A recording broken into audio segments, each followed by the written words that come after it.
Welcome to Frisian Marshes!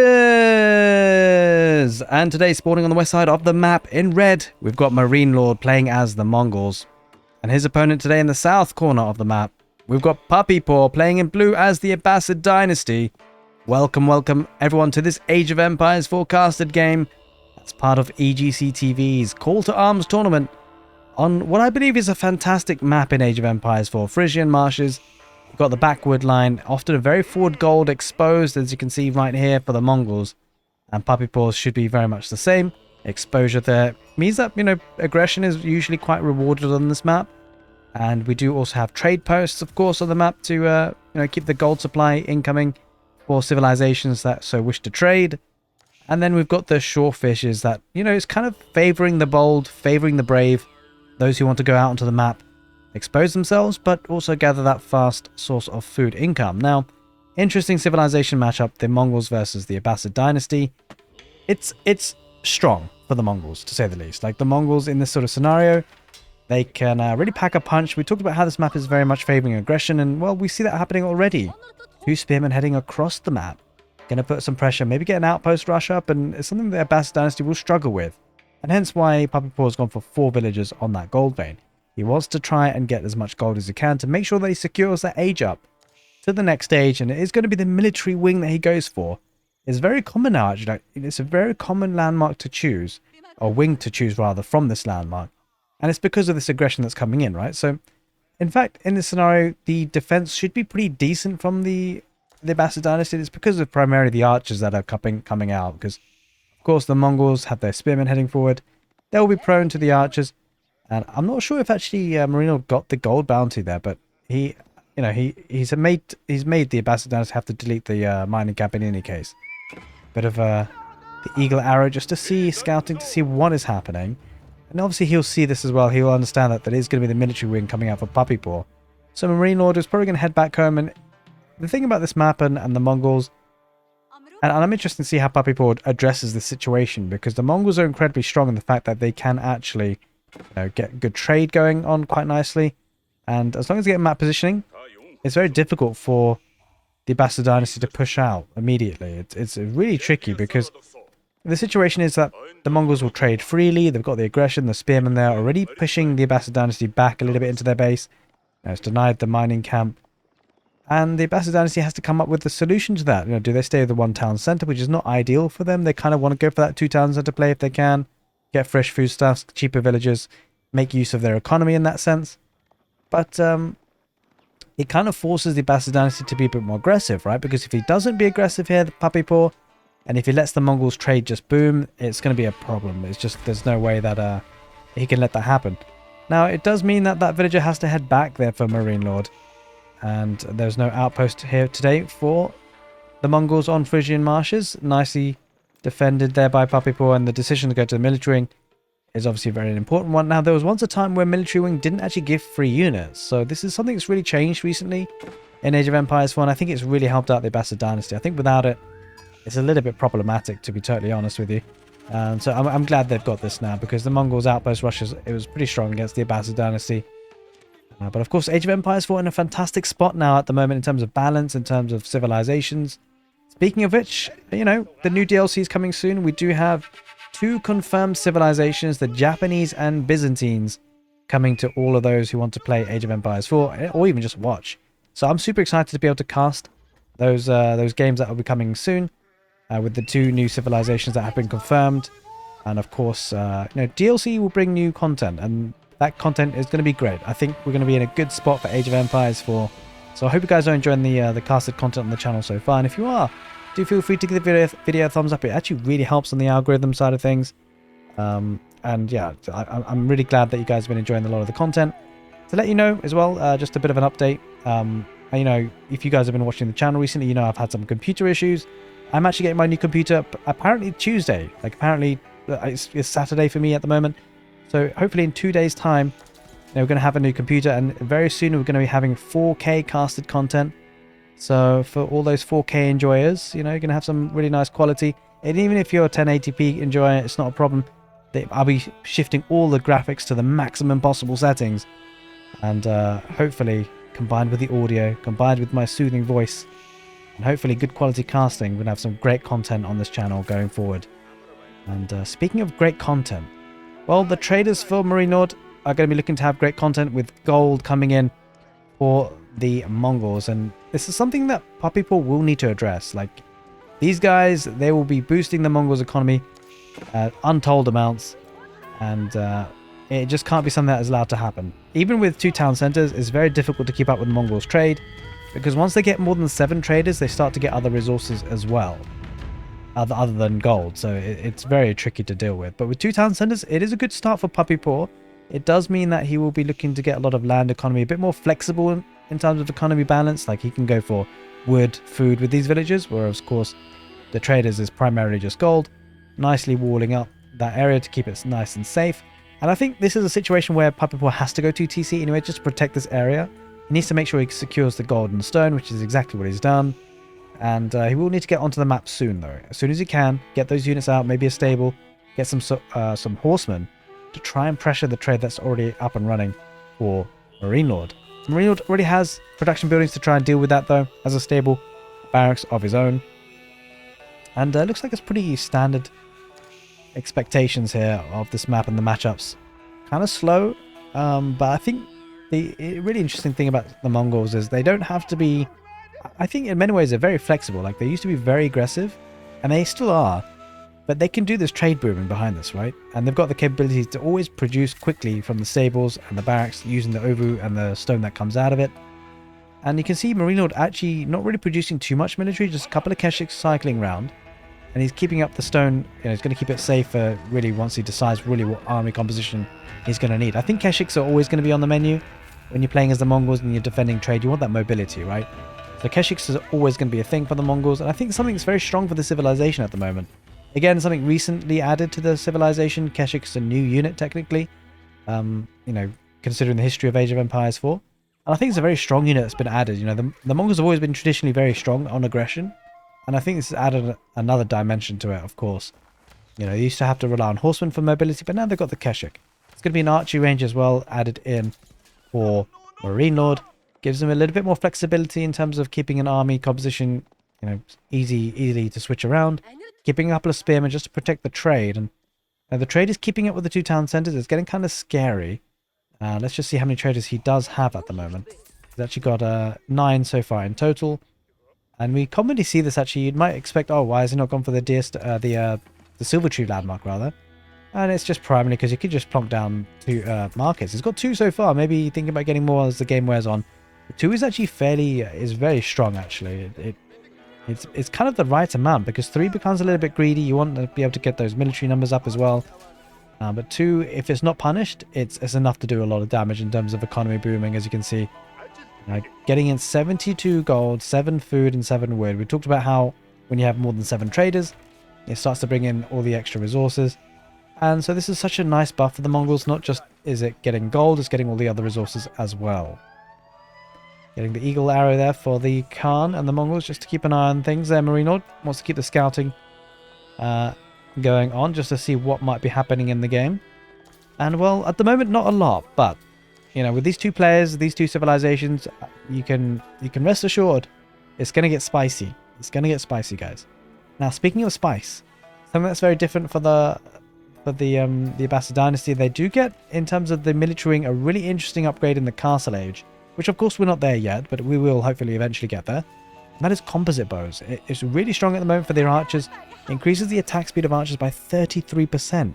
Now, you might not think that's a lot. It is a lot, trust me. When you consider the fact that the English, the outpost, the network of castles bonus is 20% attack speed, when you consider Tower Victory is 20% attack speed, this is kind of bonkers. And the kind of craziness of it is that it will show how well they deal with keshiks. Now, keshiks are, you know, kind of more closer to the knight sort of unit, the armored unit. And so they shouldn't really be doing too badly against archers, but archers with composite bows, they're pretty strong. And Bootcamp will be adding some bonuses to the infantry, which it hasn't got yet, PuppyPaw, so hopefully he does invest in that. Maybe just buying some time, looking to get the blacksmith upgrades first. As you can see, steeled arrow coming in. So it's going to be spearmen and archers here for PuppyPaw, playing a bit more defensive. Now, it's a tricky army composition, this, because we talked about how PuppyPaw is going to need to try and pressurize that trade. Well, It can be done with infantry like this, but it has to be done sustained and as a slow push. Because with this kind of army composition, very much like the English, you know, spearmen, longbowmen, if you're caught out of position, if your army's cleared up, you cannot retreat. Like, you don't have the movement speed. You really struggle. So he has to make sure he builds up a nice group of army, a nice number of units, and then he goes with the timing push. And it looks like he's heading in that direction now. And the thing about the archers and spearmen is when they do attack, they attack in waves. They will be eventually killed if they go too far deep into enemy territory, but it's about extracting value. Like, when they go with the army and the infantry goes forward, they need to extract as much value as possible. Speaking of value, does pick off an archer there, Marine Lord, and no, doesn't get the second one, but got the first one at least. You know, it's not like the case where PuppyPaw has horsemen on the field where he can just kind of duck and dive, weave in and out, try and pick off traders here and there. No, he has to have a sustained push. And talking about sustained push, he's actually going to go up to the castle age with the eco wing and move on from there. Now, that will make his buildings cheaper. Now, let's just take a look at that. It'll make the farms cheaper, which is very, very nice, as you can see. Well, the Fertile Crescent upgrade will anyway. So this actually reduces the cost of economy buildings and houses by 25%, includes farms. It's really nice for a farming transition. Not that kind of he should be going for that, because, of course, if he can try and push out, he can get the shorefish and the deer pack. But we can see the Mongols' game plan here. Just keep the army from the opponent back at home and behind this trade boom. This is looking scary for PuppyPaw. Like, yeah, I'm not a big fan of the situation now for PuppyPaw. That's 26 traders.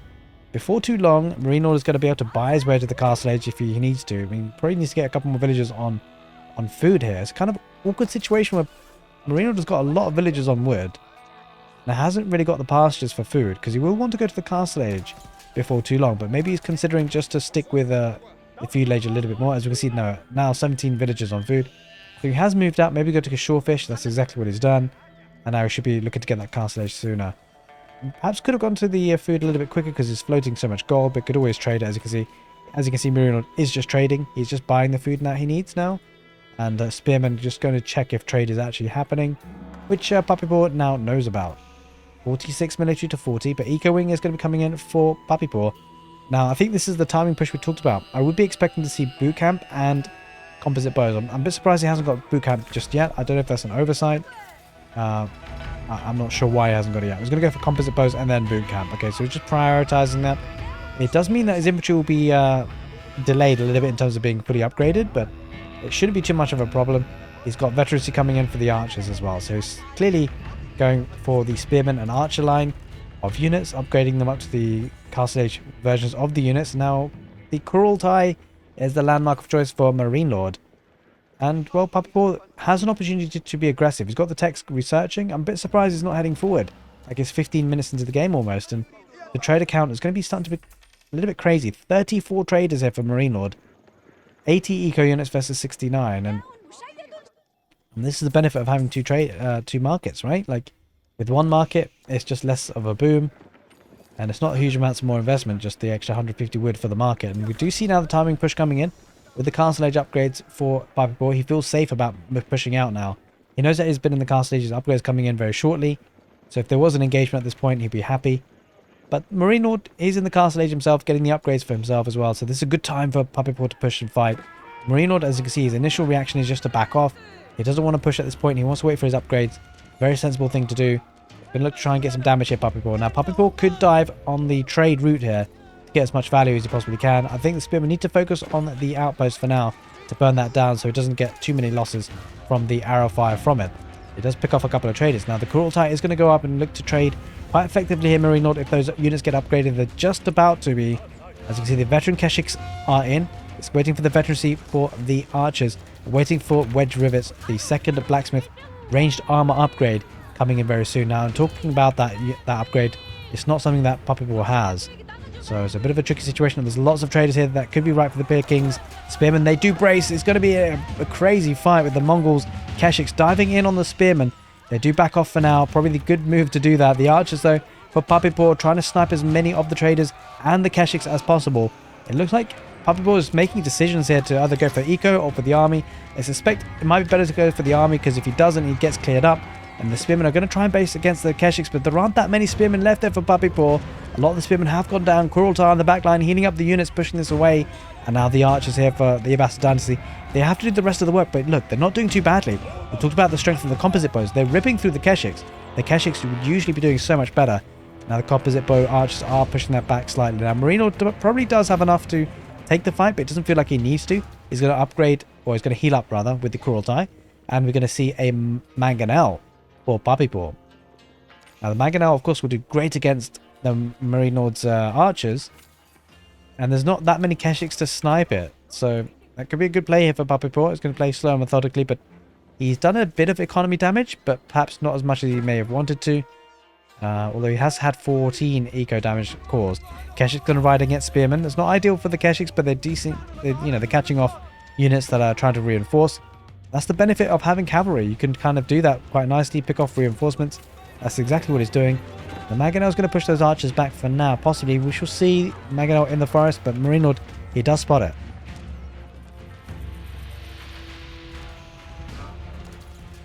Getting an outpost on that trade route. Here comes the aggression. They're picking off even more traders. PuppyPaw doing great work of taking out the economy. Kurultai is healing up the archers there for the Mongols. Mangonel shot gets off and he's looking to get another one. There's a good push here for PuppyPaw. Marine coming in from the south with the Keshiks, going to dive on the mangonel. The mangonel gets surrounded by the archers and the spearmen. He's going to try and keep the mangonel alive for as long as possible. Will he be able to? Reinforcements coming in, and look at this fight with the mangonel just about to deploy. Will he be getting it? But there's a springald. The veteran archers for both players getting so much value. Mangonel shot gets off. Mangonel is going to be reloading for another fire. And I don't think the springald, does he get it? He does get it in the end. Didn't manage to take that back away there, PuppyPaw. And unfortunately, he's going to have to back off for now because marinelord's army is looking stronger and there's no siege on the field for PuppyPaw just yet, having lost that mangonel. He is now getting Fertile Crescent, which will be, of course, reducing the cost of the houses and the economy builders. Now, with the mangonel of his own marinelord, the composite bows archers, they're going to be strong with the composite bows, but it's a bit tricky. Mangonels are mangonels, even with boot camp. It's a bit of a struggle, but it's going to run straight into that trade route, and a lot of the traders will go down. Trouble is, marinelord has had the trade for a long time, but he's down to 78 eco units. The Keshik's going to ride in. They're going to be picked apart by the composite bow archers. Here's another fight. Kurultai trying to make his way through. There's mangonels. PuppyPaw. Mangonel. Oh, decent damage, but could have been better. We'll see if he gets another shot off. PuppyPaw does now back off. He needs some springalds. He needs some sort of anti-siege. He doesn't have horsemen. He's going to have to do something with it. Now on the back of the base, there is a couple of Keshiks riding in. A couple of villagers having to run away. But a couple of archers and spearmen should take care of that. On the front lines, yeah, PuppyPaw doesn't want to take this fight. He's backing off for now. Does have a decent number advantage though, so I'm surprised he's going back. Maybe just waiting for a bit of grouping together. Would like to see some walls here from PuppyPaw if you can, because the Keshik raiding is always a problem. Always a possibility. The other option, of course, is putting down outposts. PuppyPaw doing really well to spend all the resources. Looks like marinelord is floating a bit of food, a bit of gold, maybe thinking about the Imperial Age. I don't know how I feel about that. It's probably not the best idea at this point, not with the aggression that's coming in for PuppyPaw. But of course, marinelord would have to scout that out.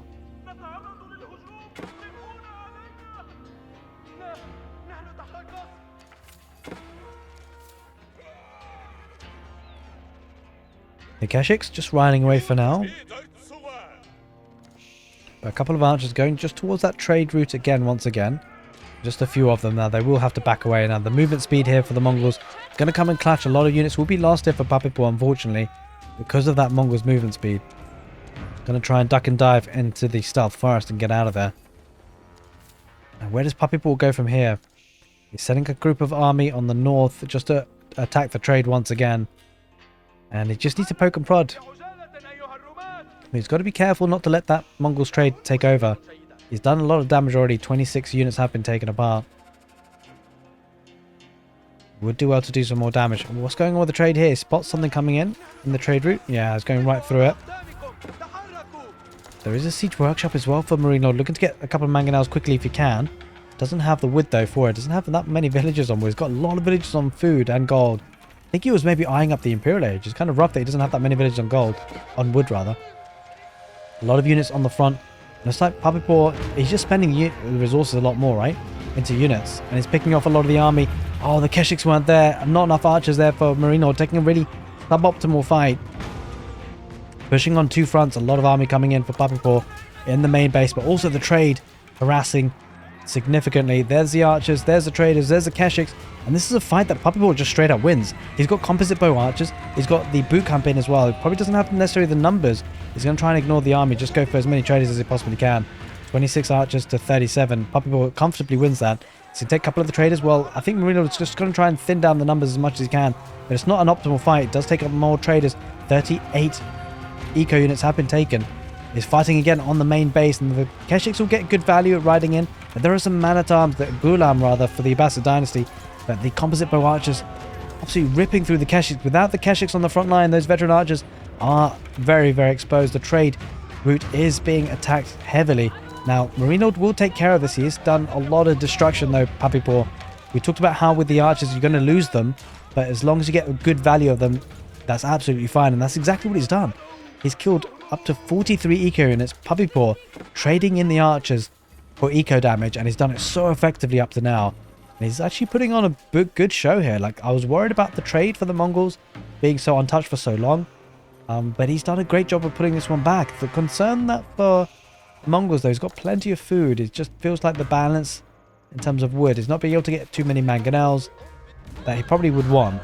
And maybe marinelord was considering going to the Imperial Age. Maybe that's why he's floating food. We'll have to see. He's not pumping units, right? He's not pumping Keshiks at the moment, or maybe he doesn't have the production buildings. Trying to get some of those relics now if you can, but no, in the meantime, puppypaw has grabbed 3 of the relics already. That'd be fantastic for his economy. Here come the Keshiks trying to ride in. The man-at-arms, or the Gulams rather I should say, are tanking a lot on the front lines against the archer fire, but the archers for the Abbasid dynasty ripping through the Keshiks, just about two-shotting them. Not quite two-shotting them now. It's dealing a lot of damage to the Keshiks, and if you can get rid of the Keshiks, then the Mongols will be exposed. A shaman trying to pick up the relic. Will he get it? I'm not sure. We'll have to see if the archers focus him on. And here comes a big fight. The Gulam going to take a fight against the Keshiks. If the Gulams win that fight against the Keshiks, they will dive in on the archers. But there's a mangonel. Mangonel. Oh, it's a huge shot there. Puppypaw loses a lot of HP. Could have been worse. Not the best mangonel shot I've seen in my life, but it's still a mangonel shot nonetheless. He's going for a keep drop. Puppypaw. He's not going to be able to do it. He's got so many villagers. What's he doing? There's no military there. He cannot do this. He's going forward. He's trying to get it down. But with the number of Keshiks there, marinelord, we're comfortable dealing with this. 120 economy units versus 99. Puppypaw has done great amounts of damage, but this is not looking good. Does he have textiles? I hope for his sake he does. He doesn't have textiles. He's got 2 town centers to be able to reproduce the villagers, but this is not ideal. He's trying to put the foundation. The archers are in the way. Get out of there. He's going to try to put the foundation, but I don't think he has enough. He might have to cancel this. Puppypaw going for a crazy keep, and he needs to back off. He's going to lose his villagers. There's no way that goes up, and he lost a bit of stone there maybe. He has to back off now. There's just too much military here for marinelord. They're all together. Like what Puppypaw is doing here, he's splitting up his army, but it just means the centralized force for the Mongols will be able to deal with this. He's going to keep in behind the forest. He should be able to hold for this position with the reinforcements coming in. The back line on the trade. Oh, Puppypaw getting even more damage in. This is great though. This is great. He lost a bit on the front. Lost a little bit of momentum, but it's fine. There's a mangonel. Oh my god, Puppypaw. He keeps getting hit by mangonels. He needs some springles or some sort of siege. Now the trade, is it still being harassed? It was for a while, it is. But the Keshiks are now riding in from marinelord. Now the Keshiks will deal with this, but not without losses. So up to 49 eco damage has been done. The archers are going to kite this a little bit. Try and get as much value as he possibly can. Getting still decent value. Now he's going to go for the traders as much as he possibly can. The archers have been taken care of. He's lost a lot. Mangonel shots coming out. The thing for Puppypaw, he's done the eco damage he needs to. He needs to regroup. He's kind of lacking military numbers. Maybe he has to regroup behind the keep. He can't afford to just trickle in units like this. He can't afford to get overwhelmed. And the concern for Puppypaw though is that whilst he's done a lot of damage, there's still 14 traders. And look at this marinelord, he's doubling down. He is not giving up trade anytime soon. He's gone for 4 markets on the back of this. I like the walls. The palisade walls are a very good investment in terms of static defenses. It keeps the raiding units out that Mongols would love to do. And while speaking of raiding, the raiding has stopped for Puppypaw. It's going to have to try and focus on the military on the front lines. It's going to send a couple of units, or villages rather, to go for stone. A bit ballsy there. But could afford another keep. The question is, where does he go for it? Maybe on the gold here, if he can, the berries. This is very exposed. Uh-oh, the Keshiks. Are they going to spot this? If marinelord spots this, that's going to be a lot of dead villagers here for Puppypaw. He doesn't spot it. He's going to go towards the main fight. And again, I think this is something that marinelord wins. Look at this. 83 military to 53, and it's because puppypaw traded in those archers to get the eco damage. Oh, where are these villagers going? Holy smokes, Keshe just goes straight past. He wasn't watching, but he's going to ride in, and this is a problem for puppypaw. It doesn't have the mobility. The Keshe is going to dive in on the man-at-arms, or the gulam rather. They need to get used to that, the new reworking and renaming for the Abbasid dynasty unit there. Keshe is going to go right into the back line into the farming economy. This is something that puppypaw has to deal with. He can't really bleed units like this, bleed villagers. Oh no, the keep. He's been found out. He's trying to get a keep on that gold as we talked about, but well, marinelord sees it, and the Keshiks are ripping through the villages. The archers are there too on the sacred site. I think the keep goes up, but he just lost so many villagers. Holy smokes! Only a few villagers remaining, and they're going down. They're not garrisoning. He saved one villager. Look at the dead bodies. It's absolute destruction. Marinelord getting so many eco kills. Oh no, here as well. Marinelord is getting so many villager kills. Puppypaw losing villagers left, right, and center. Look at the eco damage. 43 now. This is looking bad for puppypaw. He lost way too much in just a couple of seconds, and now he's struggling. Villagers on berries have to back off as well. The archers caught unawares, and he's got a good number of military, but they're not all together. That's the concern. The Keshiks have had to force the gulams and the archers back into the base of the Abbasid dynasty, which is not where they want to be. I think he needs more extensive walls. He needs to just cut this entrance off. It's still pretty open. I don't think this keep is close enough. It's not deterring him. The Keshiks just ride in. But now puppypaw does have a lot of military. It's kind of swinging back and roundabouts. A bit of tug of war happening here. A couple of rams popping out from marinelord to take care of the keeps. But this is something puppypaw will bounce on. He's going to take the fight. The gulams on the front line. The archers on the back line. And there's a springle, but no mangonel for either players taking the fight. I think this is a fight that puppypaw should win. I'm not sure why marinelord is fighting this. Marinelord shouldn't be fighting this. He doesn't have the mangonel there just yet. It's going to head in position now, but it's going to lose too much. The gulam's tanking so much of the fight, and he does now back off, but he lost so much there, marinelord. The archers for puppypaw trying to chase it down a little bit. He'd be doing well to do so, but he's got to be careful, because that mangonel is always a threat. Will the mangonel unload to just take a shot? We shall see. He takes out a springle. Mangonel. Good split, though, of the army formation. Nice split there by puppypaw. It does get the good shot off there. There's nothing to really snap that mangonel, so the mangonel might just get another shot. I think he's going to shoot with the archers. Holy smokes. Another mangonel shot might be coming off here. Will he be able to get it out? Just a few HPs on it. He does get another shot. Decent shot. But puppypaw takes out the mangonel and now it pushes forward. The military numbers looking great for him. 93 to 25. There's a bit of raiding happening here, I think. Just two Keshiks. It's not really a problem, I don't think. Those gulams should take care of those.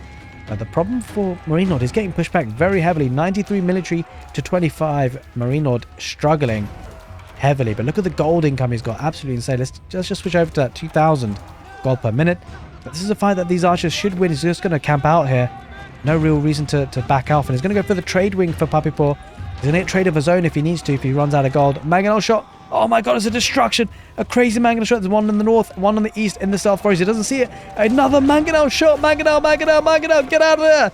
Puppypaw. He lost his whole army, and now he backs off with just a few of them, but he lost everything. Look at the dead bodies. He's got to get out of there. I got to capture that for a screenshot, surely. Holy smokes for the thumbnail. That was a destruction, and that's just changed the whole game. He's down to 50 population in terms of military, down to 108 because of the slaughtering that happened on the shorefish and on the keep. He has to back off to the keep. Does have two of the sacred sites, though, puppypaw, and he's going to get the sacred site victory. He's going to aim for it anyway. He's got the sacred site on the east side now. As well, although it's kind of not showing on the overlay at the bottom. It's kind of odd. It actually still shows two sacred sites. That might be bugged there a little bit. In any case, it doesn't matter. The sacred site timer has been activated. 10 minutes on the clock. And, well, this has been a crazy game so far. If you've watched to this point and you haven't given the video a thumbs up, what are you doing? You got to give it a thumbs up. This is a fantastic game. I can't believe I found this. It's such a great watch. Now, there is a ram coming up for the keep. On the east side, clearing up the static defenses. I think puppypaw. This is interesting. Just conceptually in this match and how it's panning out. If puppypaw decides to wall up the sacred sites, this could be really, really close. Because what he's doing, he's going to attack the trade. This is going to give the Mongols a decision to make. Now, the Mongols have gone up to the Imperial Age soon already. Well, it's going to get the White Stupa as the landmark. But the real difference here in what's going to change in this match very soon is the decision making. Marinelord has to save his trade or go for the sacred sites. It will be difficult for him to go for both at the same time, so he might need to just prioritize a trade here, but that's fantastic for PuppyPaw. It buys him time. That tick-tock timer for the Sacred Site victory, it continues to drop. And look at this. Units here on the west side as well. PuppyPaw flooding the map, flooding the bases, picking off traders here. That's so bad from marinelord. He's losing even more traders. But he's still got a good, healthy economy. And, well, marinelord has to deal with that. He has to send units there. He can't ignore the archers here that are taking out the trade. That's exactly what happens now. PuppyPaw will lose this army, but he knows that. And he's quite content to. He'll be able to reproduce, and he's just done a lot of eco damage. So this is a bit of a throwaway army. It's still getting value here. Look at this. Holy smokes. 78 eco damage has been done. But look at this. He's diving in again on the central part of the base. Mangonel shot again. PuppyPaw eats a huge mangonel shot. And possibly another one. PuppyPaw, he's just not paying attention. He doesn't care about the mangonels today. He does have to back off. The Keshik should be able to dive on that and take that out. Now, PuppyPaw needs to be careful because he's lost a lot of military. He's done a lot of eco damage. But this is a situation where marinelord could push back, right? He sacrificed a lot of military here, PuppyPaw, to get eco damage. He's lost the numbers. He needs to reinforce and build up again. He needs to make sure the static defenses are there to hold, because there could be a big Mongols push coming in very soon. But having said that, he's really struggling on food here, marinelord. He's just never really got onto the transition of pastures, I don't think. I think he's relying on shorefish slightly, a little bit, but the trouble is his economy is very exposed, and the Mongols not getting the static defenses in terms of walls is really hurting him. Here comes a culverin. PuppyPaw finally going to get something for the mangonels. PuppyPaw! Not again! Oh my god, PuppyPaw! He runs into the mangonel shots. 2 of them this time. And although there aren't that many dead bodies, they're severely weakened and wounded. Cuts and bruises for the Abassid dynasty units here today. And oh my god, I don't know how many mangonel shots have happened. Too many. It could happen again. He's going to dive forward. I don't think PuppyPaw has a good enough army to deal with this. There's 4 mangonels. Alright, well, marinelord says, well, if you're going to let me shoot you with mangonels, then I'll do it. I was going to get another shot. I'm just going to focus on the mangonel shots for now. The Gulams on the front lines for the Abbasid dynasty with the culverin in the back line. But there are 2 springles here for the Mongols. The Mongols are trying to snipe that culverin. And if he can get it, that would be perfect, because then the mangonels will be difficult to deal with. The Gulams are going to dive on the siege, though. Will he be able to get one, though? I think there's a couple of crossbows. Keshik's going to deal with that in any case, and now he has to back off at PuppyPaw. But in the meantime, he's bought himself some time. The timer is down to 5 minutes 50 seconds for the Sacred Site victory. He does have a bombard looking to snipe out siege. The Keshik's going to dive in a little bit. Now, PuppyPaw has to be careful. This is a very threatening army for the Mongols, and the Keshiks are looking heavy with the elite upgrade in. I would like to see maybe just some stone walls here for PuppyPaw if he can. He's got to be careful. He's got to defend the Sacred Site. This is the one that PuppyPaw looks like he's going to be put under most pressure. There's a couple of springles, a couple of mangonels. He's got to be careful about the mangonels, PuppyPaw. He can't afford to take fights with those mangonels like he did before. That would be a total destruction. Now, something that he's doing very interestingly is sending villagers. Where are they going? PuppyPaw, I think he's going to wall out the trade. We'll come back to that in a second because there's a lot of aggression here. Now, I like what that's... I love what he's doing. He knows that marinelord's army is here. He knows it's here. The mangonel shots... He gets away with it, though. He's going to dive in now. He waited for the shot, and now he's going to dive in. Man-at-Arm's going to access front. No, PuppyPaw, not again! God, it's a destruction. A lot of those archers have to back off. There's just too many mangonels. PuppyPaw, he needs some springles, but what he's doing great here is getting a keep first. A couple of springled emplacements in these outposts, which is not helping him. Does he have textiles? He doesn't have textiles. That's going to hurt him a little bit. But if you can deny the trade with this is actually very crucial. This is great play by PuppyPaw, because he's not going to just sit back and soak up the damage, right? He's not just trying to defend. He's being a bit more aggressive, forcing the Mongols into making decisions to save the trade. Mangonel shots get off again, loses the bombard to the springles. There are enough rams there. I think this keep goes down. The Sacred Site now is being decapped. He's got to be careful here, PuppyPaw. This push is looking heavy, but in the meantime, he's denying the trade. He's getting stone walls as well. This is so crucial. That's a nice sacrifice of villagers there for PuppyPaw, because if he denies the trade and he keeps the Sacred Site for at least long enough, the reinforcements for the Mongols just won't be coming in. Loses another mangonel, but the keep should go down. I think there are about 15 villagers garrisoned inside. He's got to be careful. Going to snipe out the mangonels. That's absolutely huge. That's absolutely huge. He needs to get rid of the siege as much as he possibly can, but the villagers will go down to the archers. That's a big trade-off. Hopefully PuppyPaw, for his sake at least, can rebuild or retrain those villagers. Keeps some of them alive and keeps the Sacred Site for now.